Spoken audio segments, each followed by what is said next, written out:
you've talked about the fact that there has been a press blackout on this book. Now, obviously, I hear people, you know, I watch shows pretty regularly where people are constantly saying Bush should be impeached, that Bush should be guilty of war crimes.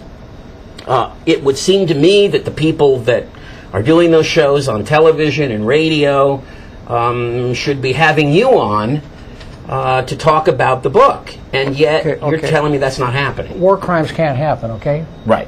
No jurisdiction. Impeachment's not going to happen, okay? Right. So we're just talking about words. This thing right here is the real thing right here, okay? You're aware of that? Yeah. That he could end up in an American court being prosecuted for first-degree murder. But let me tell you the story behind this. I've never had difficulty getting a book published. I've had 3 books got up to #1 in the New York Times, true crime books. I've had many New York Times bestsellers. The thought never entered my mind that I was going to have any trouble getting a book published. This book here, I had an extremely difficult time getting it published. I went back east, met with several publishers. The fear was palpable. They were sympathetic with what I was saying. They recognized the marketability of the book, obviously, but they'd say things to me like, Mr. Bugliosi, are you sure you want to publish this book? One of them put it in black and white, too hot to handle. I finally found a publisher. Okay. Now we go down to the audio level. Never gave it a thought before. Reclaiming History, Simon & Schuster. This time my agent calls me, says, Vince, I cannot get an audio company in America to do the audio on this book. We had to get the BBC. They did the audio. Right now, as I'm talking to you, there's in production a documentary based on the book for the big screen. The producers couldn't raise 1 penny in America. The money came in from Canada.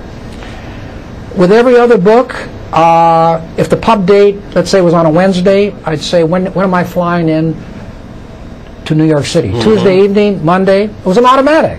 Not am I going to go to New York City, but you automatically go there. You start in on the morning shows, you do national television, you travel around the country. I didn't go to New York City in this book. Complete, total blackout. To the point that one major network radio wouldn't even accept money for a radio advertisement. Now here's the interesting story, and it's all fair. The left wing is terrorized of the right wing. Yeah. The right wing doesn't fear the left wing. So the left wing doesn't want to talk to me about this case because they're fearful that the right wing is going to savage them. The right wing doesn't want me on to talk about their guy, Bush, being on trial for murder and may get the death penalty. So there's a complete blackout. But here's the interesting thing that you probably don't know.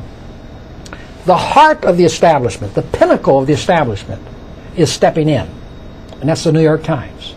Monday, they've already interviewed me. They're going to do a big story on the fact that this book, you know, this is the land of the free, the home of the brave. Yeah. We cherish freedom of speech and expression. That this book is being completely blacked out by the national media. They're absolutely terrorized to talk about Bush being prosecuted for first-degree murder or any other degree of homicide. But they're doing a big story on it on Monday. And they're at the pinnacle of the establishment. So I'm proud of them that they're doing that. Now, they're not talking about the merits of the book or what have you. But one reason I'm not on is because I write serious books. Not only have I had 3 books that got up to #1 in the New York Times, but just a couple months ago, for a record-breaking 3rd time, I won the Edgar Allan Poe Award for Best True Crime Book of the Year for Reclaiming History. That is perceived to be far and wide the book on the case, a book for the ages, the definitive book. Tom Hanks and his people are doing a 10-hour miniseries on it for HBO. So I write serious books. And someone said to me, Vince, you know, let me tell you something. And I heard this from 2 other people. But just Wednesday night I heard it. If some nut wrote a book with this title, The Prosecution of George W. Bush for Murder, they'd probably put him on because it's colorful, okay? But when you put me on, I write serious books. And words, that's meaningless. This is real here. This guy could end up being prosecuted for murder, and everyone is terrified of talking about it. Are they also terrified because of the precedent? I know, do people say, well, it could have a chilling effect on any president that wants to go to war in the future? Yeah, but why would a president who is well-intentioned and not lying to the American people, why would he fear being prosecuted? Who's going to bring a prosecution against him if there's no evidence? The only president in the future it would deter is someone who had the same thought as this guy right here, taking this nation to war under false pretenses. And that type of president, yes, we do want to deter him. But what other president would have any fear?